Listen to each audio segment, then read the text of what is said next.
आज काही विषय नाही, आपल्या लाडक्या भावाचा बर्थडे होता आणि बर्थडे करायला गेलो असा ब्लास्ट झाला. तर तुम्ही व्हिडिओ शेवटपर्यंत बघायला लागतोय. पहिल्यांदा बर्थडे आहे म्हटलं केक आणाय तर जायच लागतंय.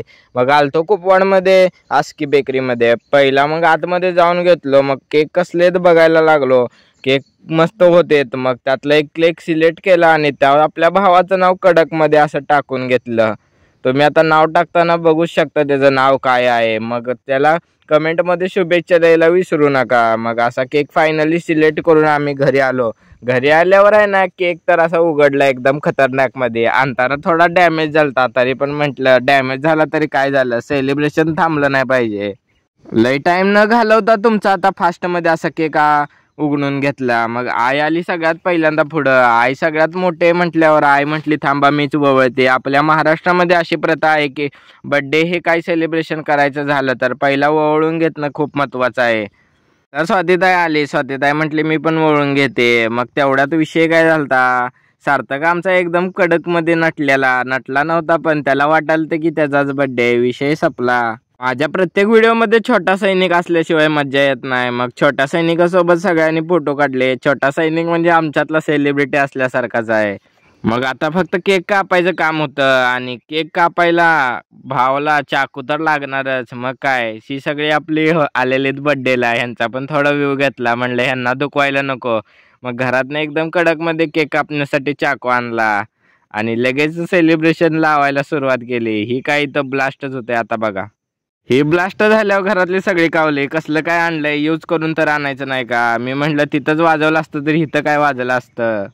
आता जास्त काय बोलत नाही, सेलिब्रेशनला सुरुवात करतो. Happy birthday to you, happy birthday to you, happy birthday dear Mayur, happy birthday to you. भावाला सगळ्या शुभेच्छा देऊन तर झालेल्या. केक कापून पण झालता. मग आता फक्त चारायचा आणि राडा करायचाच बाकी होता. ही राडा करण्यासाठी आमचा छोटा सैनिक पुढे आलता.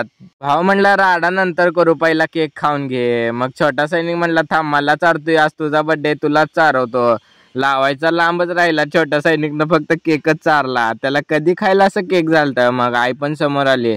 आईने पण केक चारून सगळ्यांनी फोटो काढून घेतले. आईला म्हणलं आय तू कितीपर्यंत चारतेस, राहू दे की आता बाकी सगळ्यांना पण चारू दे की. मग लगेच बहिणीनं पण केक चारून घेतला आणि बाकीचे पण होते आता. मग सगळे ही भावा मंडळी पण आपले केक चारणार होते. त्यासाठी मग लवकर ह्याचा कार्यक्रम आवरणार होतो. तेवढंच छोटा सैनिक म्हणालता तुला लावल्याशिवाय मी काय ग बसत नाही. यांची या दोघात भांडणं चालू होते. ह्याच्यात तर मज्जा यालती. मला वाटाल तर कुठलं तर मी थिएटर मध्ये आलोय आणि इथं यांची भांडणं चालू आहे. ते बाकीची सगळी म्हणली तूच काय केक चारत नाहीस काय, तूच व्हिडिओ नुसता बनवतो. मी म्हणलं थांबा मग आता मीच येतो. मग सगळ्यात पहिला मी गेलो केक चारायला. सगळ्या मंत्रिमंडळामध्ये आपला भाऊ सगळ्यात पहिला असतोय. मग म्हटलं आपणच पहिल्यांदा गेलो. ते कॅमेरामॅन म्हणत बी नव्हते बास की आता झाले की किती वेळ चारतोस आता केक. मग मी म्हटलं आता मी बास करतो. तेवढ्यात आपला पवन भाव आला. ह्यो म्हणतोय कुठल्या व्हिडिओ मध्ये मला घेत जाऊ नको, पण काय भाव असल्यावर घ्यायच लागतोय. विषय संपला. भावाला म्हणलं तू पहिला केक चारायचं काम कर, व्हिडिओ मध्ये घ्यायचं माझं मी बघतो. मग भावानं पण केक चारून घेतला. मग काय दुसरी मंडळी पण राहिलेली, त्यांनी पण असा एक एक करून सगळ्यांनी केक चारून घेतला. आमच्यातलं सगळ्यांनी केक चारून झालता, पण एक मेंबर राहिलेला. मग विपुल पण आला. ह्यो सारखा ह्याच्यासोबत फिरत असतोय. मग म्हणला तुझा मित्र आहे म्हणल्यावर तू पहिला केक चारायला पाहिजे होतास. मग सगळ्यांनी असा केक चारून घेतला. सेलिब्रेशन एकदम खतरनाक मध्ये झालतं. मग मम्मी पप्पाला म्हणलं तुम्ही सगळ्यात पहिला केक चारायला पाहिजे होता, ती तुम्ही लास्ट आला. मम्मी पप्पांनी पण असा केक चारून घेतला. मग फोटो पण काढले एकदम खतरनाक मध्ये. मम्मी म्हटली माझा एकट्याचा काढ. मग मम्मीचा पण असा एकट्याचा फोटो आणि व्हिडिओ घेतला. मग म्हटलं आता सगळ्यांचं सेलिब्रेशन एकदम खतरनाक मध्ये झालंय, मग माझा एखादा व्ह्यू घेऊन टाकू. मग माझा पण व्ह्यू घेऊन टाकला, कारण की मीच मेन ह्यातला हाय म्हटल्यावर माझा व्ह्यू तर घ्यायला लागणारच. सगळं केक कापून एकदम खतरनाक मध्ये झालतं. मग व्हिडिओ कसा आहे कमेंट करून नक्की सांगा ना. आपल्याला फॉलो शेअर सबस्क्राईब करायला विसरू नका.